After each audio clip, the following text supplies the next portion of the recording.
Hey there, friends and foes. Oh my gosh. This is Back in the Box, the pop culture podcast that celebrates the fun of the Saturdays of our youth. And as that little intro was playing, I realized, oh my gosh, I forgot to plug in the Ethernet cable. So I quickly jumped up and in 13 seconds got it all connected. That makes a huge difference for the show. I am your host, the prophet of pop culture, John Pica. You can call me Johnny.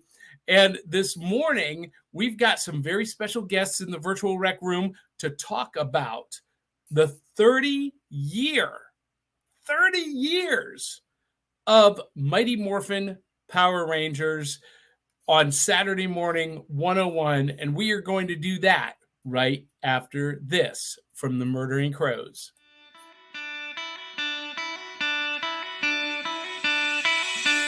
It's like Coca-Cola, Levi Strauss, Johnny Carson and Mickey Mouse. The first star was James Dean. Elvis Presley, yeah, he's still the king. Some things are only imitatable. You can't beat an original. Oh, you can't beat an original.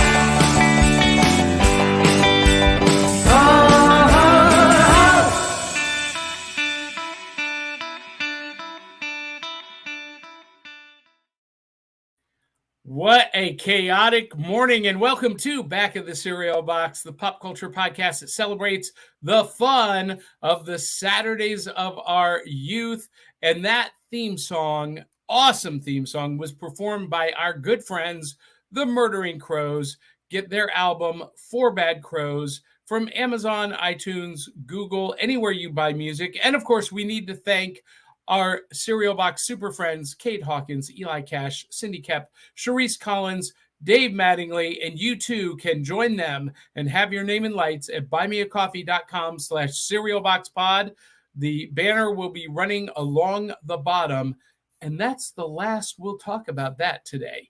Also brought to you by Tales of the Decoverse, my book series available at Amazon, Barnes & Noble, wherever you get books. And we want to welcome in, speaking of those Cereal Box super friends, Dave Mattingly comments in the chat this morning. Good morning, Box Tops. Good morning, Dave Mattingly.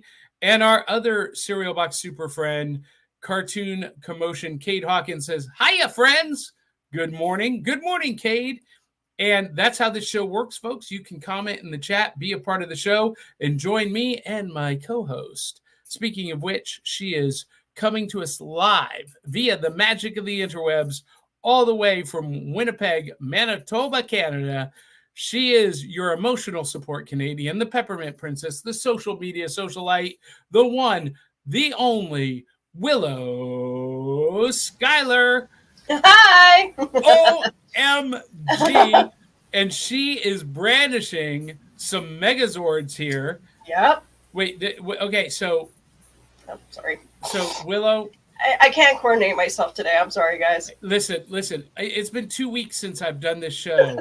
And all of a sudden, I realize how quickly you get the ring rust, running the studio.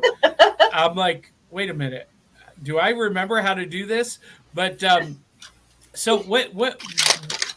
They're not both Megazords, are they? One is a Megazord and the other one is the Dinozord. Is that right? Yeah.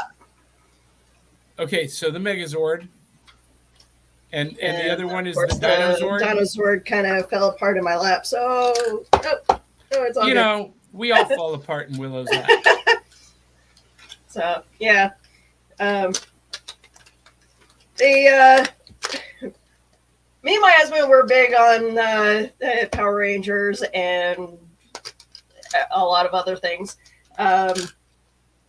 He wanted to get these.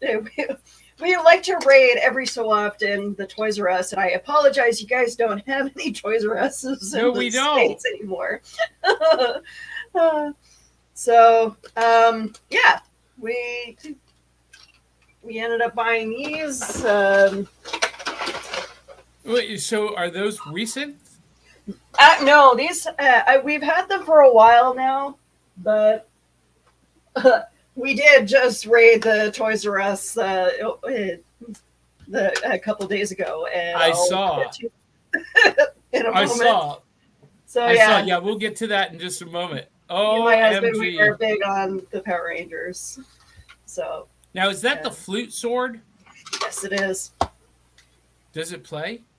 It does. Right now, I think the batteries are dead, though. So you're obviously a fan. Yeah.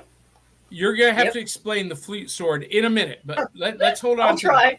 Let's hold on to that because you all know that. Oh,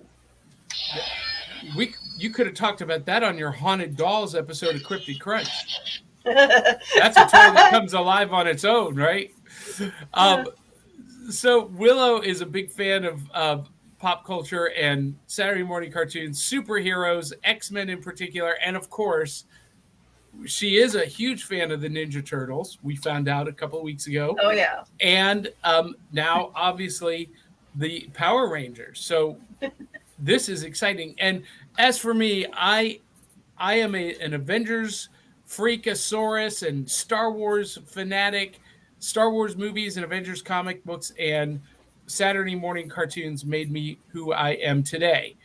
And we've got a very special guest in the virtual rec room this morning. I'm so excited to introduce you to my friend Aubrey, who is a phenomenal Poison Ivy cosplayer, and she's actually cosplaying as a character from Power Rangers this morning. And I'll let her tell you all about that. But I am so super excited to welcome in fellow Middle Tennessean, the one, the only, Aubrey Cavitt. Dun, dun, dun! Good morning, Aubrey. Fellow Studio Box members and fans. Aubrey has been watching the show and commenting in the chat for a couple of weeks, and I was like, you know what, Aubrey, let's have you on. Let's have you give it a go on camera. And Aubrey, am I speaking out of turn if I say that you've been a little bit anxious about this morning? Just a little. This is my first time live on YouTube. I have done a Twitch channel where I did a voiceover for a D&D game in which I was a sea hag, and that was really fun. Sea hag? What is this? Do the sea hag voice for us. What did you think you would be experiencing? Oh, I love it. So, all right. So, oh my gosh, we've already got a ton of comments this morning, and we're going to get to those in just a minute. Now, for the record, everybody, this morning in my bowl, I've got Fruity Pebbles crunched. I was really feeling the urge for Fruity Pebbles this week, and I held off till this morning to the cheat day. And the reason we're called back to the cereal box is because we do celebrate the fun of the Saturdays of our youth. And for me, I'm part of a generation that Saturdays meant big bowls of cereal, Saturday morning cartoons, comics, kaiju movies, and we didn't have iPhones or tablets at the breakfast table. We were reading the back of the cereal box. That was our world, our newspaper, our portal into pop culture.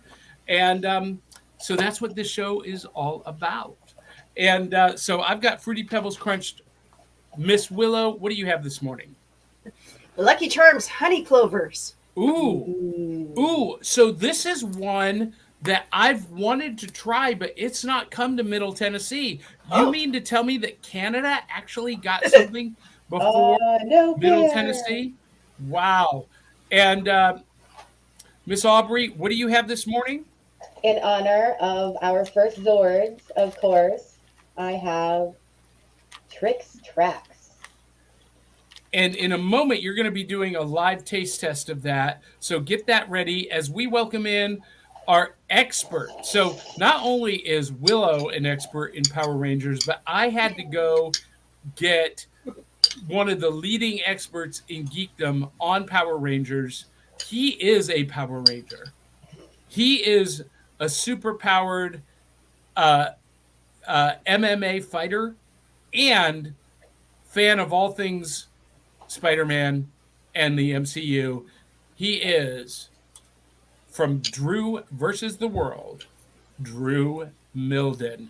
There he is. Boom. Good morning. Morning, Drew. Good morning. How are you That guys Drew. doing? Drew, that was a whispered hush this morning. How are you doing? Oh, Ooh, sexy voice. What's in your bowl this morning, Drew? Today I have a not a sponsor, but hopefully to be. Pine bars. Kind Those bar. are so good. Cinnamon with almond. Drew, you're kind of in the dark this morning. Yeah. I don't know. You're in silhouette. Lighting. What's going on in your studio? Let me see. It's work from home studios, so let me see if I can work something from home. Well, while he's doing that, Aubrey, Yes. let's get your opinion of Trix Tracks. And to do that, I am going to bring you. Oh, no, that's the wrong layout. What's going on? Wait a minute. What's going on with the layout? Oh, that's fun. Where'd our layouts go? What the heck? Hold on. Okay. They changed our layout. I'm not happy about You can this. load in new layouts. Oh man, I haven't played with StreamYard in a while. I have, but I don't like they got rid of the one I like. Oh well, here we go. We'll bring you center stage. All right, tell us about Trix Tracks. What do you got? Well, it looks like a puffed cereal, like classic Trix. You know, it's got that like hollowness, but let's see.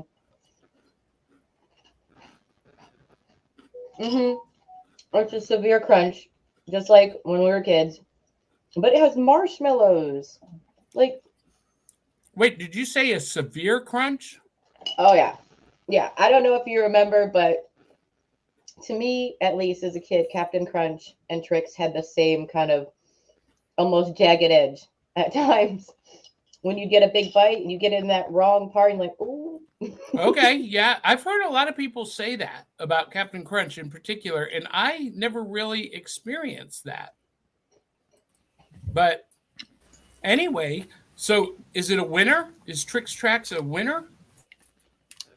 I would say that if you like cereal that melts rather quickly, but isn't overly sweet and still has that pop of marshmallow, it's a win. So Willow, what about the honey clovers? It's not a bad cereal, but I was expecting more of a honey taste to it. I don't know. It's not hitting me with the nostalgia. This one. Yeah, okay. All right, that's fair. Now, I've got the Fruity Pebbles Crunched, and I love this cereal. I really do. At first, I wasn't sure I liked it, but it is all of the fun fruity flavors of Fruity Pebbles, but it's in big star-shaped bites, and they stay crunchy in the milk. You know, regular Fruity Pebbles, they get soggy really quick. You got, gobble them down. Not this, man. This is fantastic. I think it's become my new favorite cereal. Okay. Little known fact about Drew versus the World. I've never had Fruity Pebbles. What? Never. That's one of my favorite cereals. Drew, you're cut off too. All I see is the eyes. You're like You're like what's it, Wilson from Home Improvement. What's going on? Hey neighbor. Hey neighbor. Hey Drew, do you allow your kids to have cereal, or are you? Ooh, that's a great question. Health conscious when it comes to your children. I'm very health conscious. Yeah, very health conscious. The only thing we have in the house for cereal is oatmeal, Quaker Oats oatmeal, not a sponsor, but hopefully to be, and Honey Nut Cheerios. Oh, okay. Honey Nut Cheerios. That's acceptable. Yeah. But you know, Drew, one day a week, one Saturday morning, you gotta loosen up just a little bit. You know what? next week I will have trick cereal, and I'll send a video about me first time. I'm gonna try to get one of those. Hopefully, I can get one of those little boxes, like the little small boxes. But yeah, I've never. And Lucky Charms, always to me, I have a trauma for Lucky Charms because my grandma used to have boxes of Lucky Charms, and she used to force me to eat it, even though I hated Oh, marshmallows. no. I'm you know so what? sorry. I'll get rid of that. I hated marshmallows in cereal when I was a kid because they were those chalky, they were awful. They've gotten much, much better. Yeah. As Aubrey can attest and as Willow can attest in the Tricks Tracks and Lucky Charms today, once they've kind of gotten a little bit saturated with the milk, they're pretty good. But really, that's the only thing that gives General Mills cereal flavor anymore these days. They're not a sponsor, and probably that's what it is. That's exactly what it is. The flavor is coming from the marshmallows. Well, we've got some viewer comments, and this is how this works. As we do the show, you can comment, be a part of the audience, be a part of the experience. Like Carrie Bloodrose says, "Good morning, John. How you doing today?" I'm doing great, Carrie. I am so glad to see you in the audience this morning. Thank you for joining us. And Carrie Bloodrose says, "Wait, Toys R Us is back already? Not here in the U.S., only in Canada." Yeah, and Cartoon Commotion, Kate Hawkins says, Canada took our Toys R Us experiences. Boo! Just kidding, Willow. Well, I will say this. So Willow always... Toys R Us since the 80s. Well, Willow always kind of bemoans that here in the U.S. that we get things that Canada doesn't have. But Canada has Toys R Us. We don't have that anymore. We tried to bring Target up, they kind of messed. There was a huge screw job with Target. So really, mm-hmm. How do you mess that up? It's a chain. They're the same everywhere. Ask them. I don't know how they messed that up. I love Target, by the way. It's a magical place. Okay. And Cade says, Kiri, in Canada, they never left. So that is true. They never left Canada, Toys R Us, out of business in the U.S., except in some select Macy's stores. But we lost Macy's in Nashville, so we don't have Toys R Us. But you know what? Here's the thing. Here's what I loved about us losing Toys R Us in the U.S. It gave rise to all of these mom and pop toy stores all across the country, like Replay Toys and Hitchhiker Toys and, Totally Rad Toy House here. We've got 5 different ones, locally owned mom and pop toy stores here in Nashville. And I love that. I love going there. Do you remember KB Toys? Yeah, I was an assistant manager of a KB Toys at Richmond Mall in Richmond, Kentucky. Oh, wow. As a matter of fact, there's a story about that. Now, Cartoon Commotion says, now, being a fan of Turtles, I understand. But Willow, Power Rangers? I learned how to do the spin kick through Power Rangers, okay? I learned a lot. Can you do it for us? I was going to ask, can you still do it? I want to see you do the spin kick. Come on. I think that needs to be a TikTok reel or an Instagram reel. No room to do it in my house. Go out in the front yard, out on the street, on the sidewalk, because I want to see this happen. I see the cat carrier right behind you. Just a little space there. Do that. Because listen, if this was really Saturday morning and we had just had a sleepover and we're getting together in the rec room, we would make you do that spin kick. We would be playing Power Rangers out in the front yard because my grandma would kick us out. Listen, you would be so proud to show us that spin kick. You'd be, look what I can do. or do it from on the couch, off the floor. Only if I can play Rita. Yes. Oh, you would be a great I Rita. have to admit, Rita Repulsa was my favorite character that was a bad guy. The villains are always the best. Just hands down. Always the best. Shout out to Zed. Facebook user says, "Woo, go Aubrey." We don't know who that is, but she says, "Hey Aubrey." Hi. Hey Facebook user. And Kiri Bloodrose says, "Lucky, Canada always has the good stuff. Toys R Us, good poutine, and some pretty good animation too." Nelvana, Poutine, Johnny. that's what I said, poutine. It's a patan. Anyway, Dave Mattingly says, "I've been digging your recent costumes, Willow." Oh, thank you.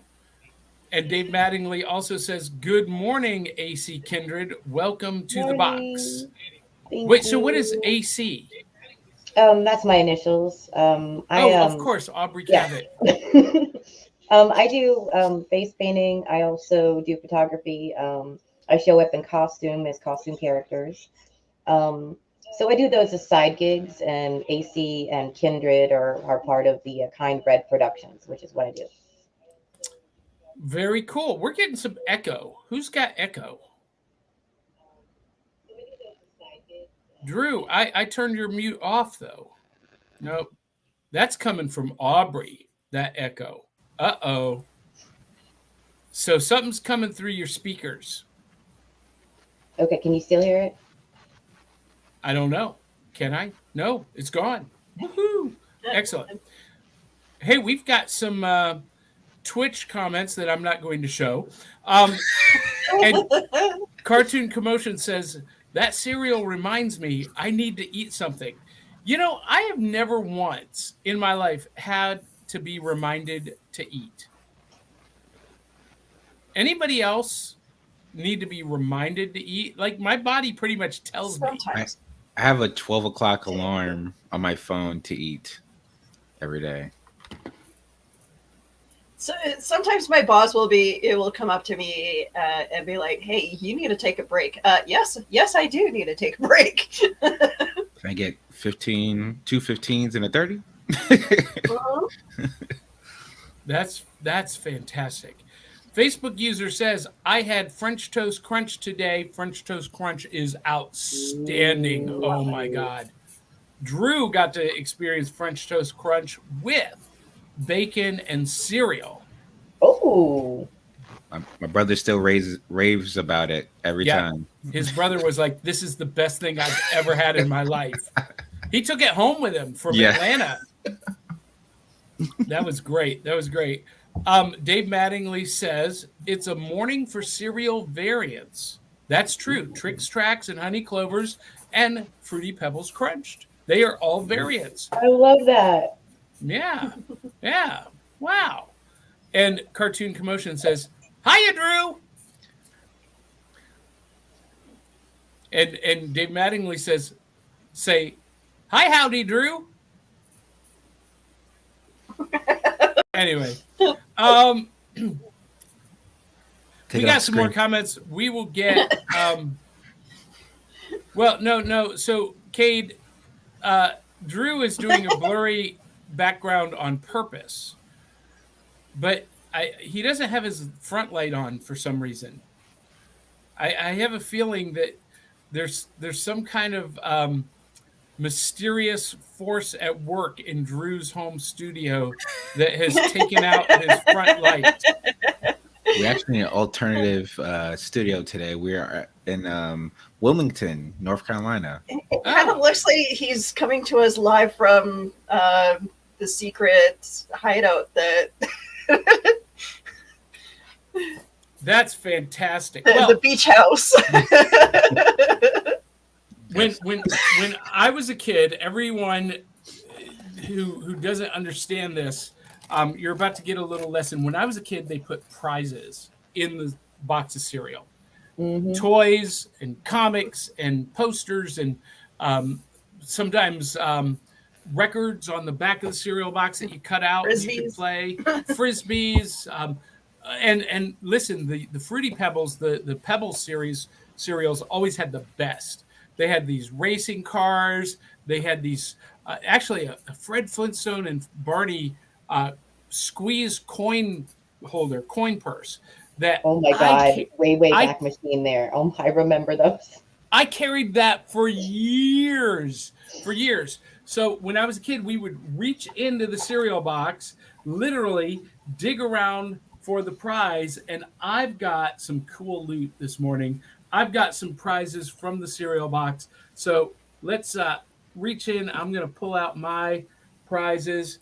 And Willow, if you would bring me center stage, I'm going to share some new comics.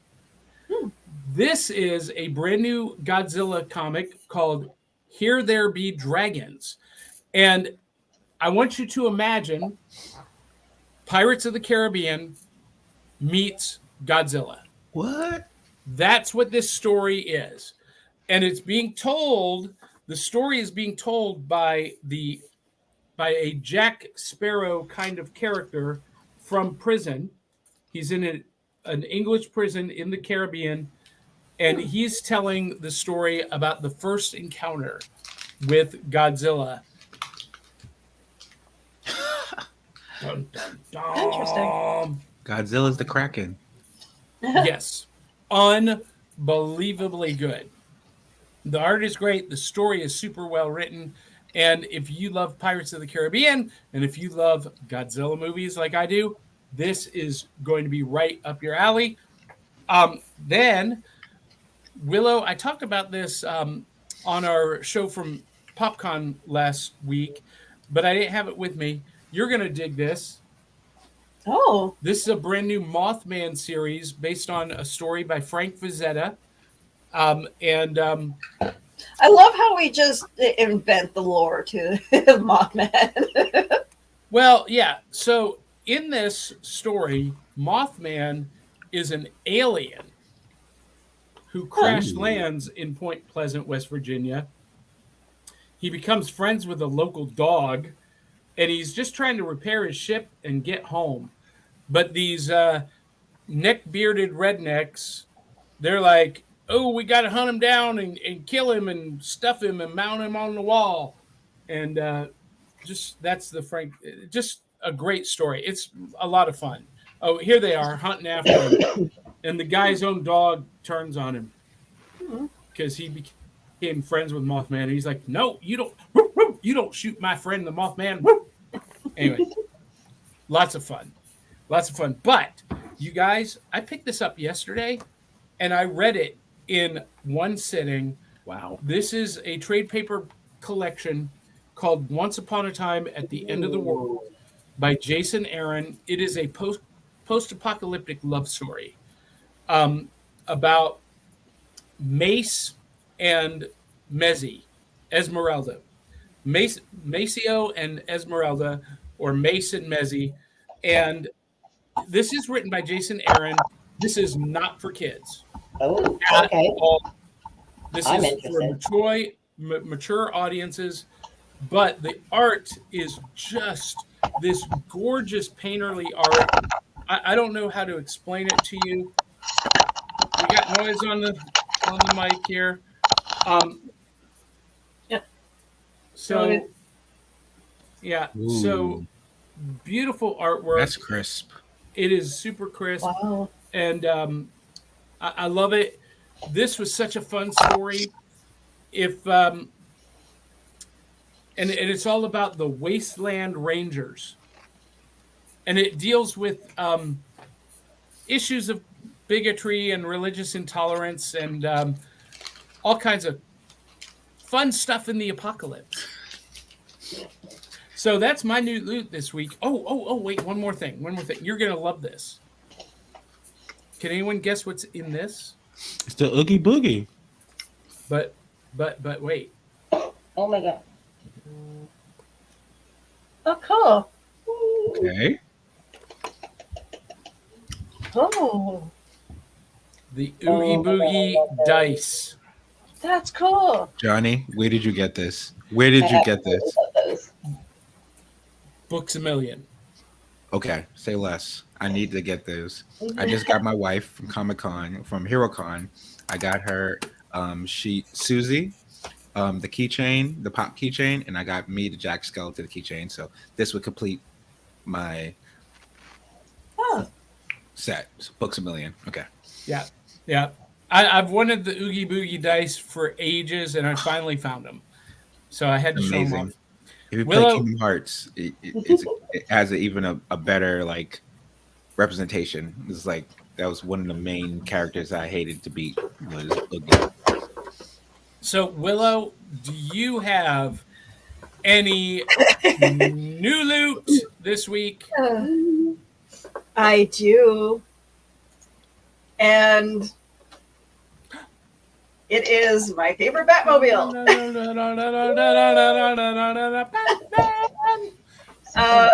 So, the Toys R Us. Again. I'm trying very hard not to dig the knife in too deeply. So, Toys R Us has had a sale on for their collection of McFarlane toys. I got myself the Batmobile and the Batcave for the 66. Yeah, I saw you post that online, and I'm extremely jealous.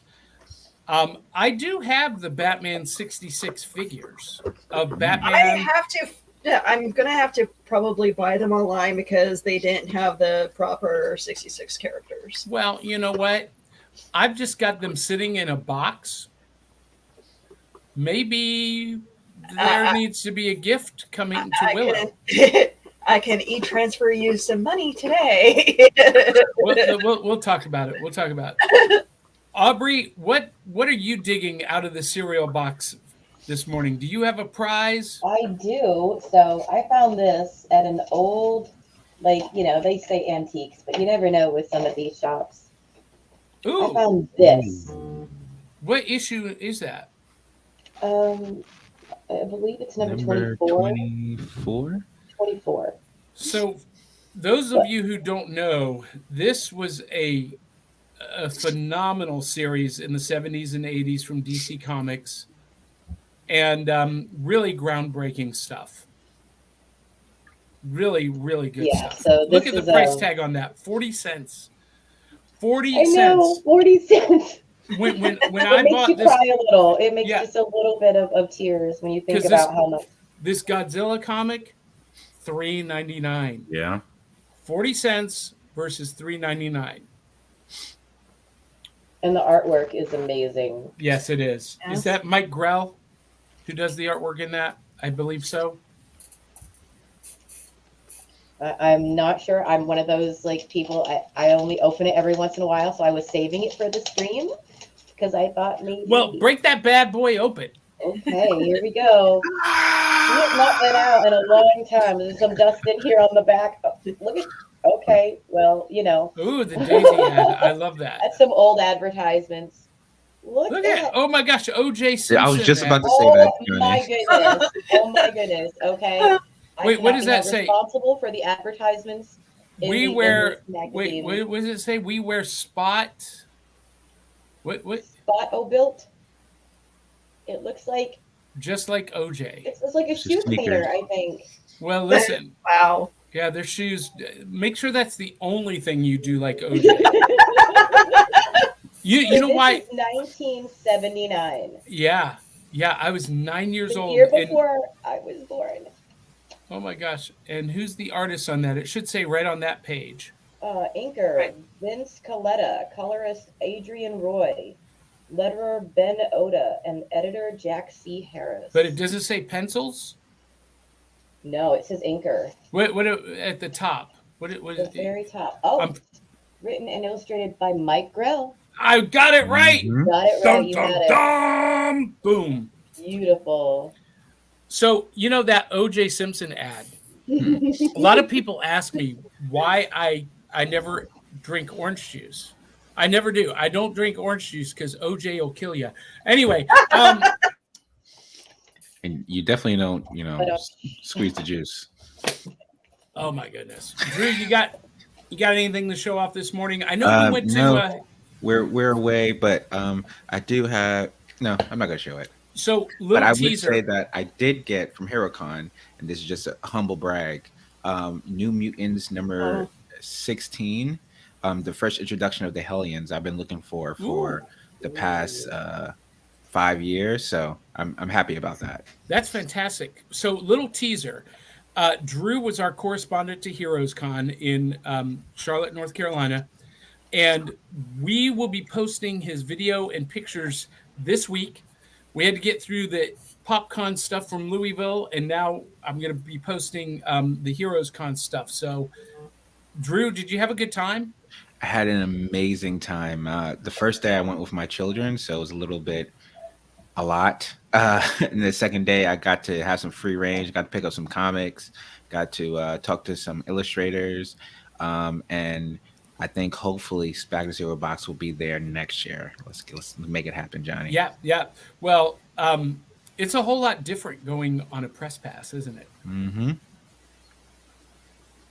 Well, honestly, it's such a like inviting crowd. I feel like and this is maybe very like whatever of me, but I feel like everybody has a press pass. Everybody has a press pass. It's so like inviting in the panels. I there was one that with one of the original creators of Black Panther, about Afrofuturism, and it was super insightful. And then they were talking about how to get into the comic business. It was like 3 or 4 like comic book creators, and they were just talking about what they did to get in there in the new age of comics. So it was a lot very good experience. And All right. Back Cereal Box 2024. That's very cool. I love that. So, oh, you know what? So, Cade, our Facebook user says, my son Liam is eating Honey Nut Cheerios this morning. Ooh, oh, that is a classic. Cartoon Commotion also added, Canada also has the last blockbuster. No, we don't. What? No, we don't. I thought it was Wyoming or something like that. Oh, Cade, double check your sources. We don't have a blockbuster left up here. Well, maybe not in Winnipeg, but somewhere in Canada. Someone get on that. Facebook user says Phillips Toy Mart. Yes, that's in Nashville. Local toy store. It's been there for ages, but now it is the place because there's no more Toys R Us.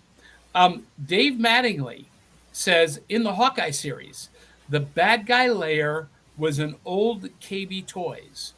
And you know who fought them? Kate Bishop KB. How is that for an Easter egg? You know what? Only Dave Mattingly would pick up on that. He's a rocket scientist. He's a genius. I love that. Let's see. He also says, Dave Mattingly says, Pirates of the Caribbean meets Godzilla. Do you fear death? And he also adds, Mothman and Frazetta, yes, please. Yes, Dave, it's a great read. So check it out. And let me see. Cartoon Commotion It's in says, Bend, Oregon. Bend, Oregon is the last blockbuster. So Cartoon Commotion, Kate Hawkins, not Canada, Oregon. Now I want to do a road trip. Kind of the same thing, isn't it? I mean, Oregon is the forgotten state. How many of you really have ever thought of Oregon? I mean, it's just kind of on the map, right? I mean, does anyone know anyone who lives in Oregon? I'm not sure it's a real state. I don't think it's a real place. I think it's made up. I think it's just like southern Canada. Is southern British Columbia is what Oregon is. It's funny that you say that. Nike was founded in Oregon. That's funny. Southern British Columbia, don't you mean Northern California? I don't know what I mean. Cartoon Commotion says Radical Batmobile. I dig it. And Dave Mattingly says we wear gloves just like OJ. And Facebook user says, OJ? Yeah, it'll kill you. Anyway, hey, you know what? It's time for us to talk about Saturday Morning 101. Our lead topic this morning, we are talking about Drew's favorite, one of Willow's favorite, 1993's Mighty Morphin Power Rangers. And Aubrey did some research for us. So Mighty Morphin Power Rangers debuted in the U.S. in September of 1993. And she found this, that was 30 years ago. So Aubrey, share some of the things that were in style and vogue 30 years ago. Okay, so keeping in mind our ages, borderline millenniums here, borderline only, right? But I'm Gen X. Loud and proud, baby. I am the end, apparently. I've been told I'm the end of Gen X. It seems to vary depending on who you talk to. It really is. 1984 is the cutoff of Gen X. Got it. Okay. I think it's like 70 to 84 if you were born. I'm like at the front end of it.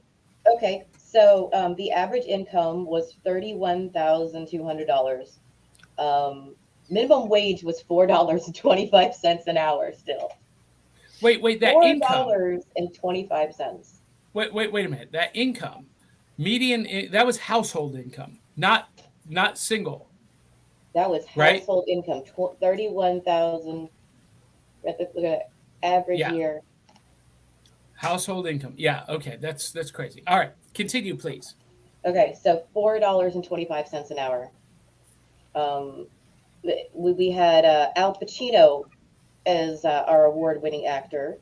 And our president, our 42nd president, was Bill Clinton.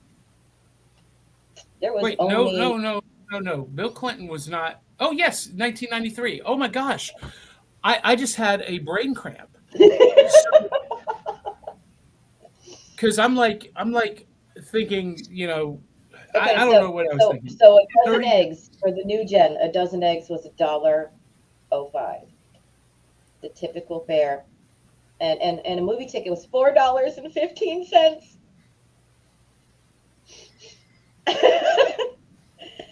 So Four Non-Blondes was on the radio with What's Up.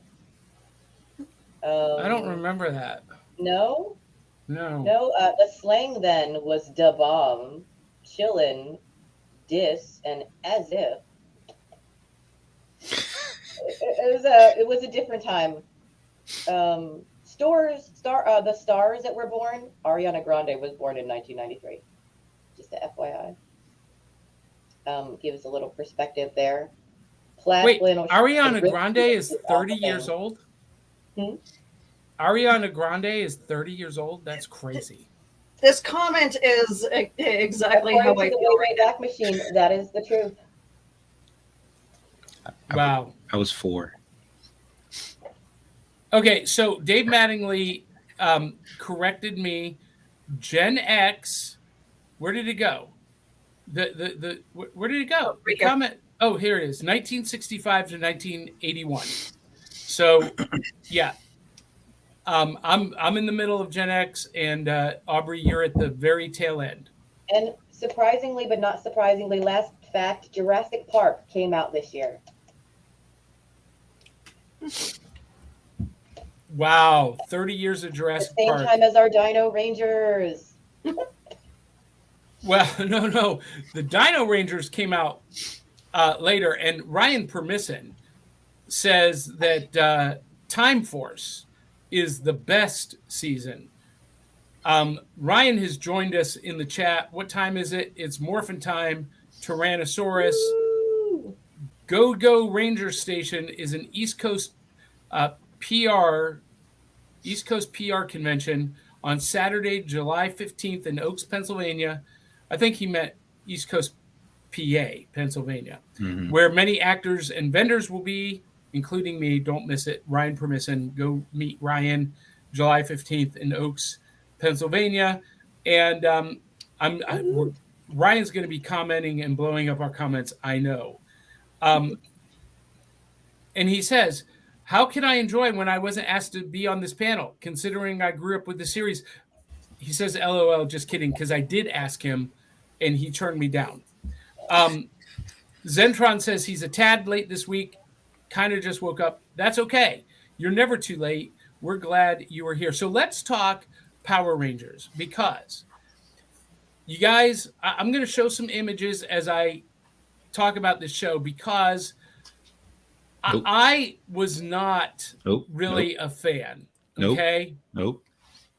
Wait, what? No. What are we saying? No. I don't like this. There we go. There's those aren't Drew's Power Rangers. I love the Pirate Rangers here. What's going on with them? I don't like it. These are samurai. Don't like these either. Who is this? These are like these are the new guys. I don't like it. Okay. Nope. No. the big mashup team up you didn't like? So this is one. So they do this maybe every couple of years. They did a Red Ranger one where all the Red Rangers came together. They did a bunch of them where all the other Power Rangers came together. Yeah, here we go. They got all the Red Rangers came together. They had a couple episodes about that. Then they had a couple episodes of all the Rangers come together. They started doing that, I believe, in Time Force. I'm not 100% sure. Probably right. Nope. Don't like that either. Where's the Mighty Morphin? Nope. Don't like that. Cool. There we go. That's what I'm talking about right there. We got Jungle Fury. We got Mighty Morphin. We got Zeo. We got. All right. So Drew, Turbo. I gotta ask the question. The dude with the star visor. How in the world do you see through that star? What? Come on. Right? He's a star. He can see everything. He's blind. Speaking of Tyrannosauruses. What is that? Is that Dino Force? Is that what that was called? Yeah, I think this is like a it's just a it's a fan art piece. Yeah. It's a fan art piece. Yep. Okay. I saw it and I liked it and I said, "Hey." So here's the deal. When this show came out in 1993, I was all excited. I was a sophomore in college. I was 4. I was so pumped because Saturday mornings, comic book superheroes, that's my thing growing up. And even today. And on paper, the Mighty Morphin Power Rangers sounded like it was going to be I don't like what you're about to say, Johnny. I don't know. I got up that Saturday morning. I was like, transmutating ninjas with awesome martial arts skills and superpowers. And I'm just like, this is going to be epic, fighting kaiju and monsters. And I can't wait. And then I watched it. And I couldn't finish the episode. It was so horribly bad. Now, I'm going to expose our friend Cade, because Cade Hawkins, he tried to watch this to be prepared to be in the chat this morning, and he wrote me a message last night that said, "Just finished episode 1 of Power Rangers, and I'm wondering how many episodes I can skip before it isn't awful anymore." I'm not skip any episodes. You don't skip any of them. They all play together. I'm not even mildly entertained, he says. And I'm actually annoyed because I felt like the teenagers were totally unlikable with no redeeming qualities and chosen because they're dysfunctional and then basically forced to help save the world because if they didn't, they wouldn't have their protection of their Power Ranger forms. And so anyway. Okay, I don't know how this works. I'm so new to it, but I have something to say about that comment. Okay, so I did like a ridiculous amount of research. Cade would love you for this. Don't ask me. I use She's real got paper and pen. copious Okay, notes. tells Alpha. Because see, in the intro, they make it all sweet and they say teenagers with attitude, right? That's not what he said in the first episode. Yep. Look at you're shaking your head. Yep. It's actually really kind of funny and awful because what it is 5 overbearing over emotional human. That's why they choose What? teenagers. That's- 5 overbearing, over emotional humans. That's why they chose teenagers. That's what he told Alpha. Boom. Okay. So Zordon's drive to have these teenagers was all of the emotion. I think that was the intention. So maybe it wears us out a little bit now. I don't know. And because emotion is supposed to make them powerful. Is Because that Yes. saying pubescent kids is illegal. Well, so here was my thing watching this. Okay, so I remember it gets to the first like kaiju on the screen, and it wasn't even a good costume. I mean, look, in the 1960s on Ultraman or on the Godzilla movies, the rubber suits. Look, that was like Power Rangers is a live action anime, okay? Exactly. but come What's on. happening here? What's happening here? We've got to have some. We've got to have the higher production standards. It was like Johnny, yeah. Godzilla. That's all I'm going to say. Godzilla. I know Hey, Godzilla, Godzilla wasn't even I'm good, gonna- okay? but Godzilla, you got to put it in the context of the era. If Power Rangers was made in the 60s, it would be epic. But by the time we get to the 90s, I'm expecting more. So it's an offshoot of I think it's a Japanese show called Super Sentai, I believe it is called. Yeah, which is actually a ripoff of Voltron. Yep. Super Sentai? Yeah. Yeah. Mhm. So we had Voltron Oh, that's first. the new Voltron, yes. And Voltron, of course, was a ripoff of Gatchaman. I thought nobody else knew about this show, but Yeah, that's Battle of the Planets was my all-time yes, favorite. that's a very good show. So you had, I mean, look, the comparisons are, I mean, undeniable. Oh, even in the costumes. But Voltron had the well, that's the Megazord. Here's Megazord versus Voltron. I mean, come on. Who won that death battle? I'm interested in that now. That. Voltron Did they does. do that on Death Of Battle course. Ooh, I want those. I want those bad. Yeah, I do too. Well, I want the Voltron. We have them. Now, Drew, you said this is the new Voltron. No, this is the original team. Those are originals? Yeah, I mean, yeah. well, These, I guess the They graphics. did There we go. redo Voltron. which is a really great series on Netflix, by the way. Mhm. They changed the lore a little bit, but it still has the fun spirit of the show. But I'm going to give you another hot take, Drew. Oh no. So this TV show, Power Rangers, I could not stand. And look, I tried. Killing me, Johnny. Listen, I love you, Fredo. I loved you. Let's see. Do I have the power to mute him? Yes, I do. Look, I tried to watch the new Netflix movie, Power Rangers Now and Forever. Yeah, it's Oh, I that's watched horrible. it. It was good. In 30 Did you see the years. Power Rangers? Did you see the Power Rangers Okay, movie? I will have to This say that movie- in. Oh no! This movie What's was happening here? epic. So you This like that movie movie? was awesome. Do you see And- the original Power Rangers movie? No. I feel like DBRT this morning. No. Can you move? Wait. mute him? Who? We'll take it from here. Look. So this is the original Rita Repulsa. Oh, I Mhm. loved her. I love this, by the way. I love her costume. I loved everything about her. What a great villain she was. I would watch a Rita Repulsa show. Oh Just my! with- I was just talking about my friends about that. Like, Just if with- they did an origin story. Yeah, with Yes. Barbara Goodman playing the character, I would watch that. She was great. She was brilliant. She was like Witchy Poo and Weenie Genie on the Croft Super shows. Oh wow! She or like C. Nelson Riley on Lidsville. I mean, the villains are always the best, and she was fantastic.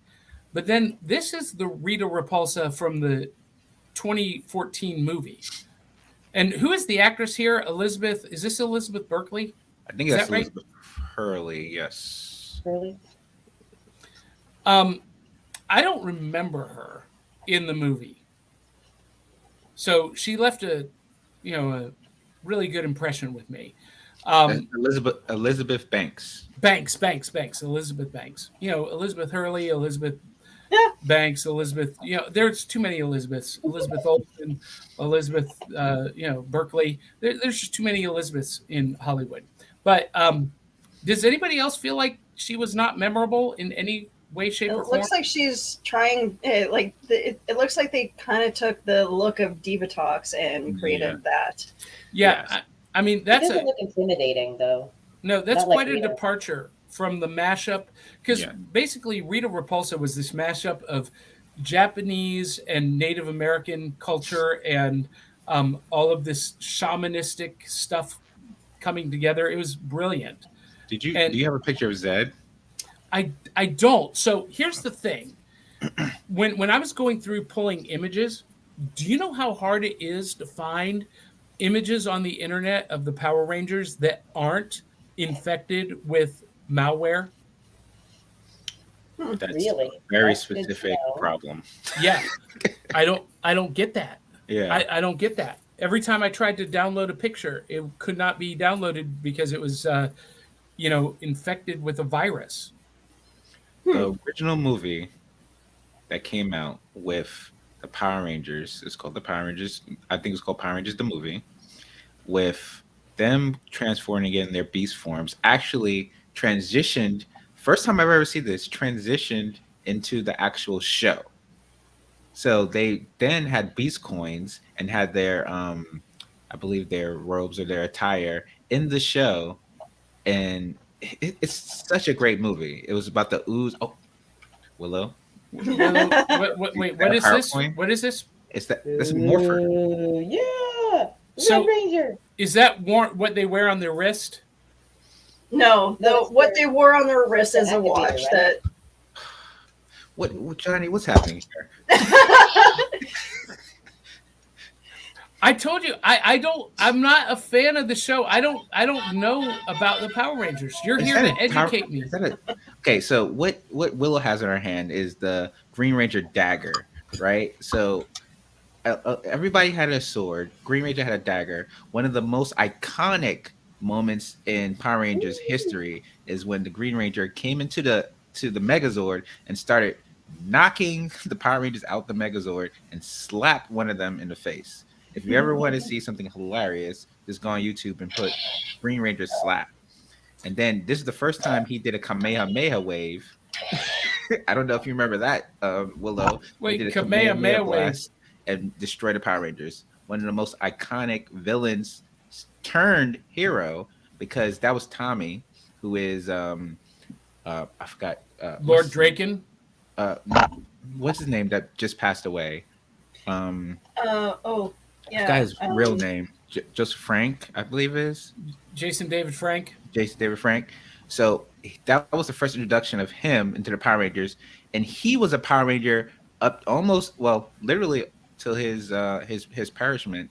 Most recently, he was doing a Power Rangers movie that was supposed to set to come out. So it's all His around. voice is actually in the movie Once and Always. His original voice they use in the show, you can hear his voice in there. Like when he goes flying and stuff, when he's talking, that's his voice. And I did want to say something about your toy, Willow.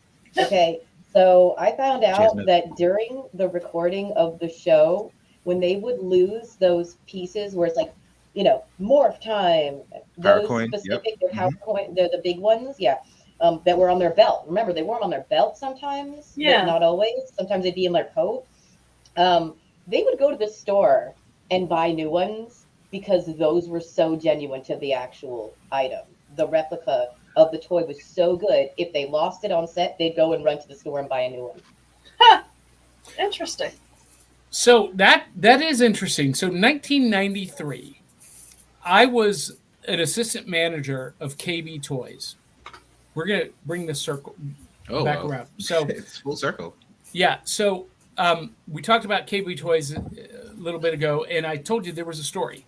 So I was the assistant manager of KB Toys, and this is when the Power Ranger toys from Bandai were hitting shelves. And you guys, we would get them in on a Tuesday morning, and by noon, they were gone. I believe it. People knew that the new shipment was coming in on that day, and they would stand outside the door waiting for us to open. They would rush in, fight over the toys, and rush out. And of course, the one everyone wanted was the Red Ranger. And because I was an assistant manager, I'm not saying this happens still today, but I am just saying that I do have two. I don't know how I got two. But see, the figurines of the Power Rangers weren't usually the ones that I would go for. It was like the other stuff. The props. But the people lost their minds for Power Ranger toys. Yes. Yeah. It was crazy. I played it, begged, wanted so much to get a Megazord, but not the Megazord all put together. I wanted to get the separate pieces that you can fold and transform into the Megazord. I pleaded with my mom. I asked her about everything. I was like, I'll do all my chores. I'll donate blood. I don't care. I'll give my first child away. I wanted that Megazord so bad and Willow. never got it. Never got it. It was Nice I to get wanted it. it so You can bad. look for it, right? Has See, anybody seen one? That's the good thing about being an adult. Oh, You can buy this stuff now. It's so nice too, honestly. That is awesome. Can we see the back? Can we get a back Yeah. glimpse? Oh, yeah. show See the it back. See it from Turn the it back. Nice. Baby got back. But yeah, also a thing about the Green Ranger, he went from the Green Ranger to being the White Ranger. And that's he a was whole the Red different Ranger story. once too, wasn't he? Mm-hmm. And then he actually gave the Wait, Green this Ranger White power- Ranger? No, let's turn that down. No. Put that down, Jeremy. That didn't happen according to Drew.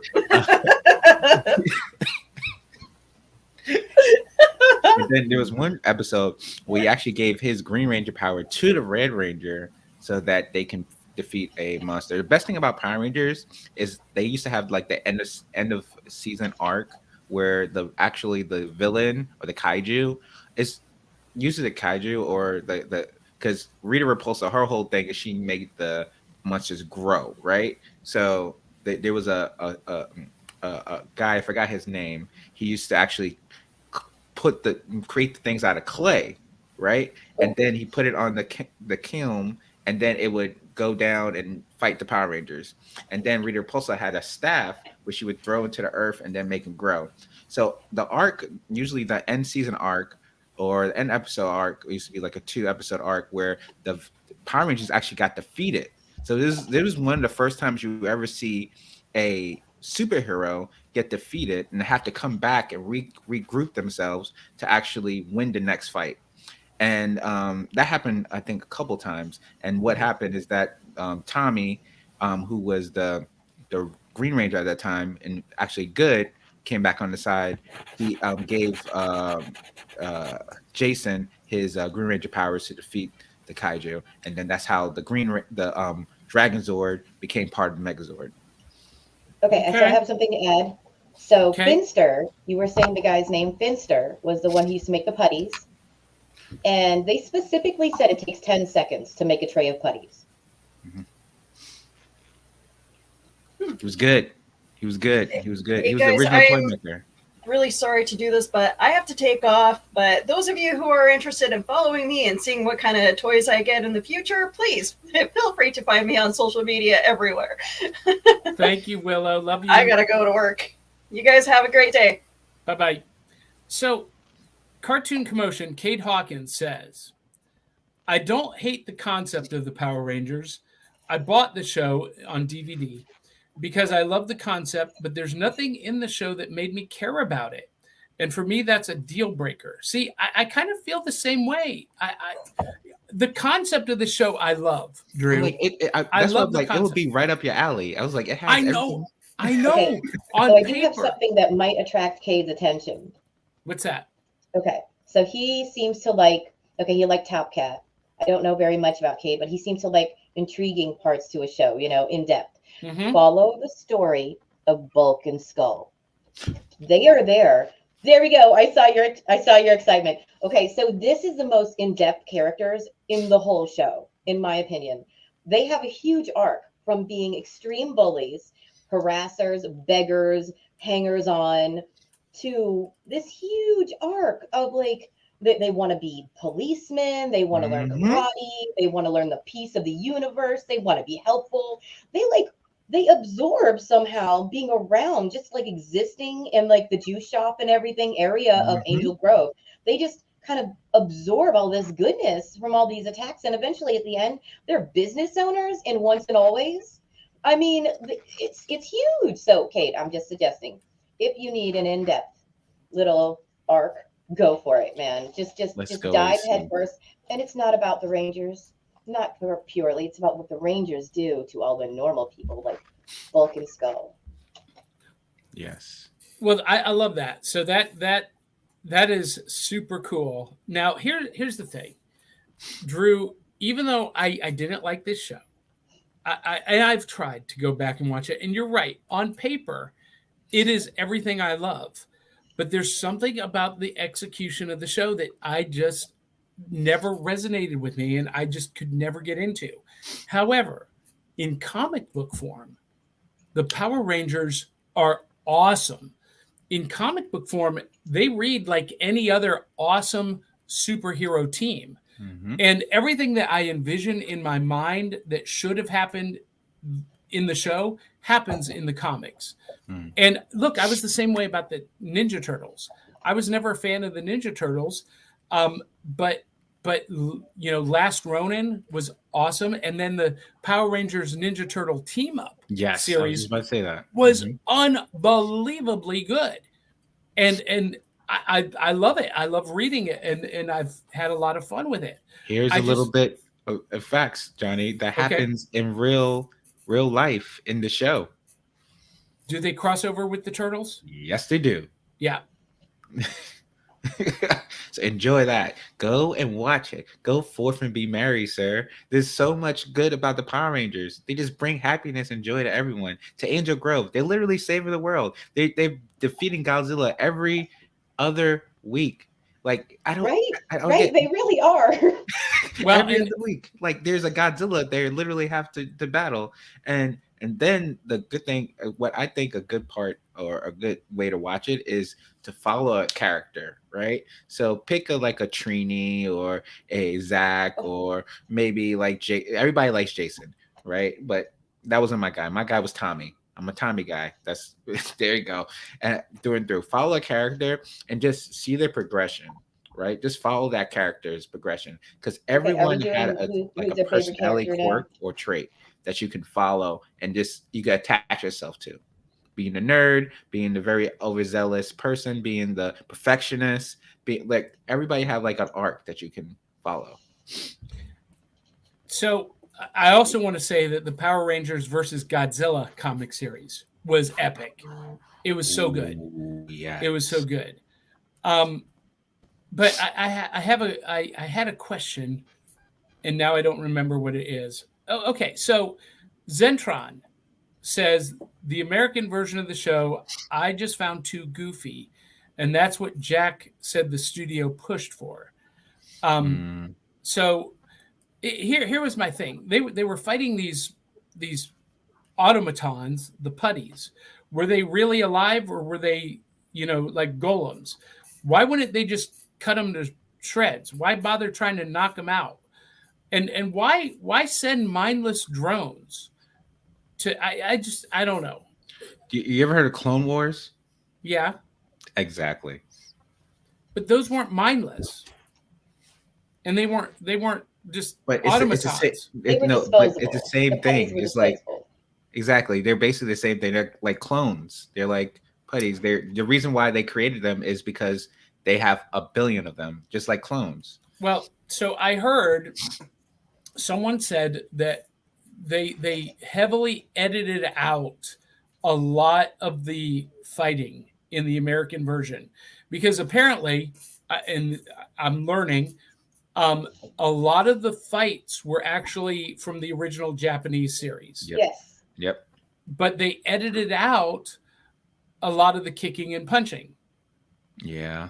To reduce the violent content in America. But we had a lot of restrictions on TV then. Mm-hmm. I guess, but I mean, this came out the year after Batman the Animated Series, and that had tons of violence. Yeah, but human on human violence, we probably all know is like that's where a lot of the how can I say this? A lot of the people get upset, like human to human violence. But another thing about the Power Rangers that, like, to what you're saying, they had a lot of sound effects too. I think that's where they brought the value of, instead of like actually the kick and punch, like cha cha cha yeah. I mean, like growing up, that was like, again, Saturday morning on top of somebody's couch, jumping, doing a flying kick, like just saying cha yeah yeah. Definitely Tommy and Jason, they were like the number 1 voiceover actors for their own kicks. It was great. So I've got to ask this question of you, Drew, because I grew up. For me, it was WWF wrestling, Hulk Hogan, Randy Savage, Junkyard Dog, all of that, and we were doing that in our backyard. Okay, 1984, 85. I nearly killed my brother several times. So here's what I want to know. You playing Power Rangers with your brother, how many times did someone have to go to the emergency room? Back then it was my sister, and and more times than not, it was the older brother thing of like, don't cry. It's okay. It's like we're fine, right? We're fine, all right? And then he just kind of like let's go to your room, and just lay them in their bed, like, okay, nothing happened. The parents don't have to know. So a lot of the times that happened. Any tooth lost? No, but there was, because I also grew up in the Attitude Era too. So there was a lot of choke slams, a lot of stunners, a lot of DDTs, a lot of pedigrees. That was my move, the pedigree. I used to love them pedigree. So in another 10 years, Drew, that's all going to catch up to you. Probably. Okay, so Drew, I have a question for you. What was your you said your favorite Ranger was Tommy? Yes. Okay. So I already stated that my favorite bad guy was Rita, because I don't believe Bulk and Skull were bad guys throughout the whole, so I don't consider them. But my favorite good guy is actually Billy, because I have some tidbits of information about Billy that you probably already have. But is he the Blue Ranger? Yes. Okay. So Billy actually created their first communicators. And in that episode, not only did he create, like from thin air, mind you, this high school student created these communicators. When he used them the first time, he used the Zords accidentally and transferred them all to the base. Mm-hmm. And Zordon went, ooh, whoopsie, that shouldn't have happened. And then in Once and Always, they show Billy's car, which Billy created a car that can fly. Mm-hmm. What? Okay. Genius level, right? Genius level creator, scientist, mechanic. What else can Billy do? Oh yeah, he's actually secretly buff underneath all those geek clothes. Mm-hmm. But somehow they make gags the whole time how he can't get a date and this and that and the other. Sign me up. Billy can make flying cars, and in the new gen, he is so hardcore. I have to say, Once and Always kind of rehooked me. I didn't have a real solid hook because I was 13 when this came out, but I have to admit that I am intrigued because Billy looks good for his age. He's solid in a character. He still seems to give passion, and oh my gosh, like uncle vibes. I'm in. That's go AC. That's fantastic. There was a comment here that I wanted to put up. Dave Mattingly says Billy can't get a date because he's too busy inventing things. Mm-hmm. Online. I have a question. So in the comics, Zordon and Zed are former Power Rangers. So that's a comic thing. They don't really talk too much about that in the show, but it's kind of like implied that Zordon has done this before, right? So it's kind of implied, but they don't really connect the Zed thing. But you say Rita Repulsa is your favorite villain. Zed is my favorite villain. I love Zed. And then there's a villain in Power Rangers Turbo. Well, they do get together for a minute. You know, they are married kind of for a little bit. Very so. like exactly. Oh, really? Yes. So there's villainous romantic vibes going on. Big villainous romance. Yeah. Like I think after the Power Rangers, I think in the Power Rangers movie, they have a romantic relationship. And then definitely after they have a romantic relationship. And there's romance throughout the whole story. Mm-hmm. Good guys, bad guys coming over to the Power Rangers side, kind of romantically or with family involved. So that's intriguing also. Mm-hmm. Now, I will tell you this. I did love the character design of Goldar. Oh, yes. Forgot about Goldar. That dude looks bad to the bone, too cool for the room.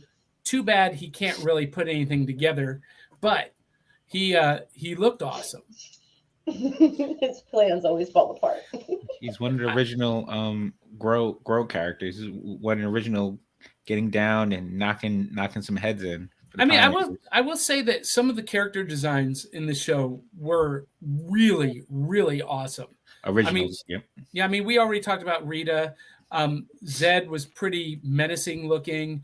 Goldar looked like a total badass. And even some of the Power Rangers. I love this version of the Red Ranger with the hawk helmet. I think that's Super Samurai. I think that's the one, Super Samurai. I would wear that helmet as a cosplay. I would do that cosplay. I love that. You hear it here, folks. Okay, bodysuit and all. I'll do it. I'm almost back down to the weight to do it. 20 more pounds. Let's go. I'll tell you what. If we get to 5,000 likes on our Facebook page, I'm supposed to do the Scarlet Witch, gender bend cosplay. But you know what? If we hit 6,000, I'll do the Red Ranger cosplay. I'll make it happen. Does it have to be 6,000 different people, or can I just like it 6,000 times? 6,000 different followers. 6,000 coffees. That I find a whole. Because I would listen. I would totally do this. Let's do it. Hawk Red Ranger with the jacket and the shoulder pads, and I mean that's totally cool. Is there another shot? Pretty awesome. I like that. The one guy has a gun in the back. I haven't seen that one yet. Jungle Fury. Yeah, I don't know these guys. All right. Original guys. Turbo. But this was your favorite, right, Drew? Ugh.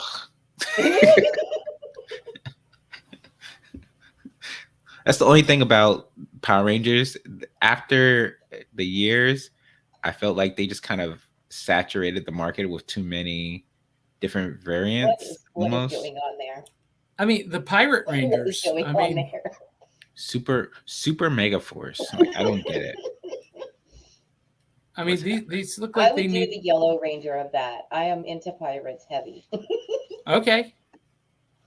Ooh, you know what? It would be great to put together a group of this Power Rangers for the Tennessee Ren Fair on Pirate Invasion Weekend. Wouldn't that be fun? That would be so much fun. I would love that. Yeah. I'm in now. All right. Well, any last comments from Aubrey or Drew about the Power Rangers? that we didn't I have a cover? couple of fun facts. Okay.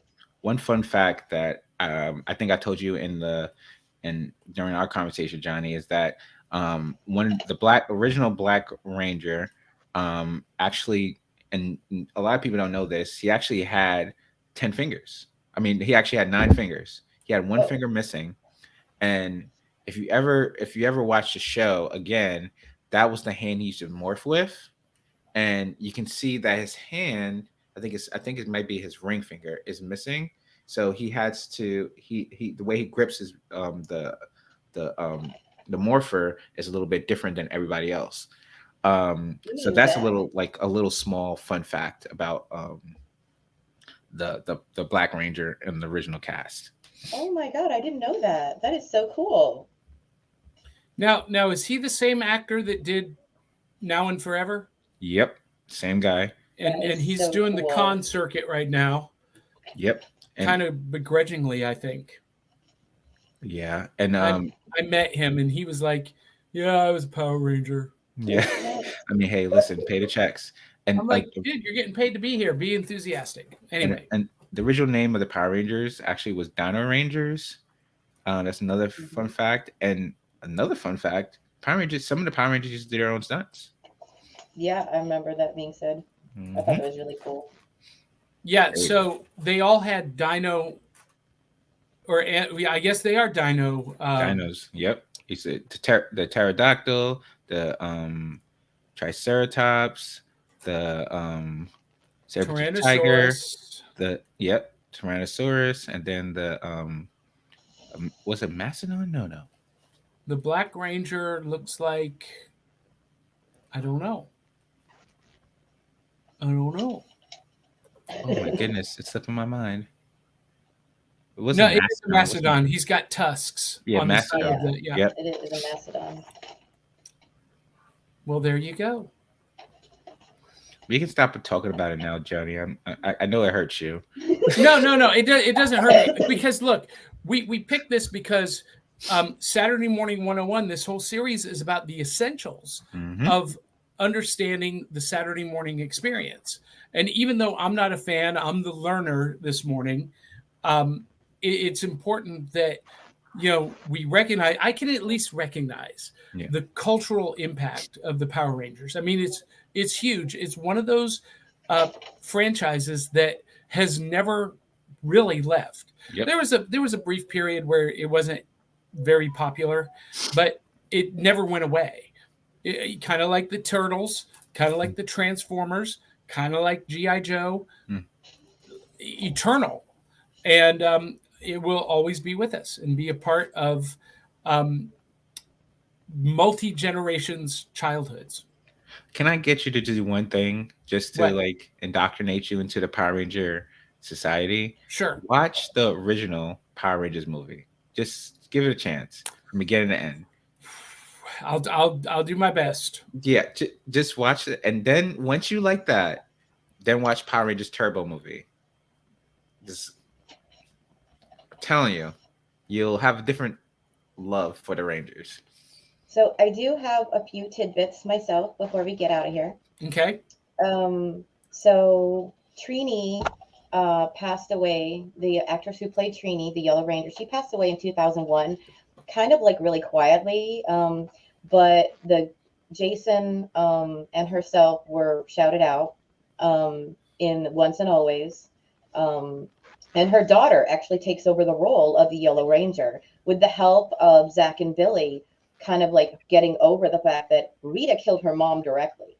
Now, that's one of the things that we have in and out of the Ranger series is family and community mixed in with defeating the bad guys. It's not just, defeating bad guys from outer space anymore. It's more, in the home.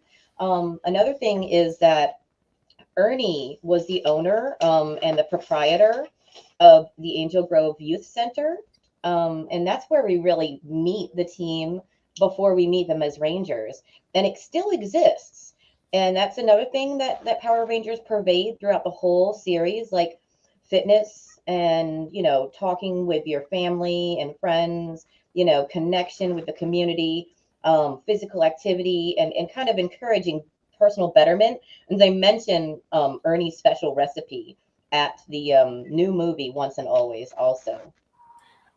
So I got a question about that. So these kids are hanging out at a youth center, which it's called a youth center, but it really is more like a gym juice bar because it says it on the sign. It says gym and juice. Well, but it here's says youth center also. But here's my point here. That is a subtle way of saying that these were not Beverly Hills rich kids. They could potentially have been troubled youth, actually. Now, do they ever dive into that, make that distinction? These were not privileged kids, were they? This was a really nice gym and juice. Yeah, I mean, they're not driving around in Maseratis and Ferraris and things like that, but like, the Pink Ranger was a Valley girl. They specifically point that out. Why is she hanging out at a youth center? They do have a couple episodes where they're literally having like a karate tournament, and it's like a full ring, and it's like a full like production. So I don't know. Okay.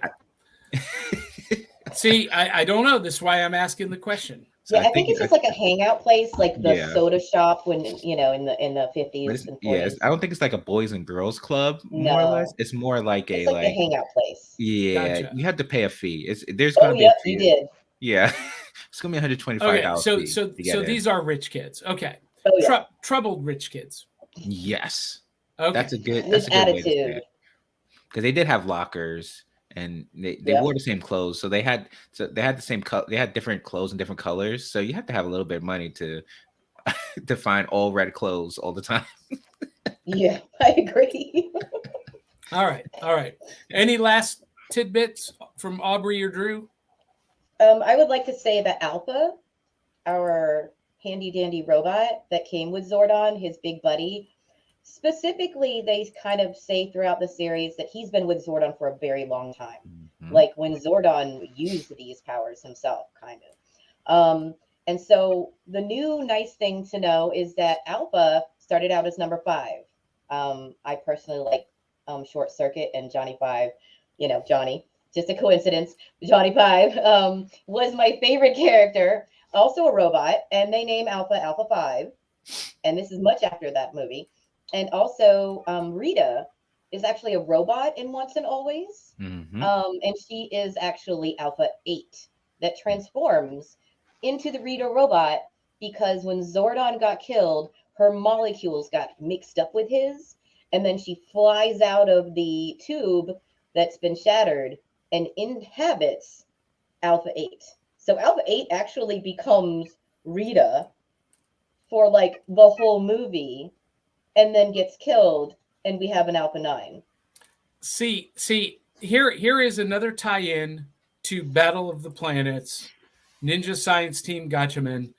Their coordinator in America, this is the American version, their robot coordinator was 7 Zark 7.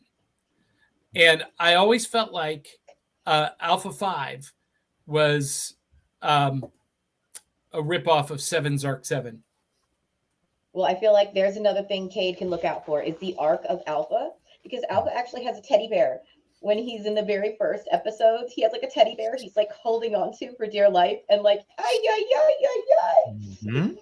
And now he has no teddy bear. Alpha's all grown up. Awesome. Well, that's interesting. We'll have to follow that. Well, we are way over time. We went an hour and a half this morning. And I feel like we just still barely scratched the surface. Oh yeah. So much. I'll tell you what, I will go back and I will watch the original Power Rangers movie. And I will try to finish Now and Forever. And I will try to find the Turbo movie. Just for you, Drew, because that's how much I love you. All right. So, Aubrey, where can people follow, find, and support you? I am on Instagram and on Facebook, both. Kindred on Instagram, Dawning Even K, and just my name, Aubrey Cavitt, on Facebook. All right. And Drew, you are the host of Drew versus the World.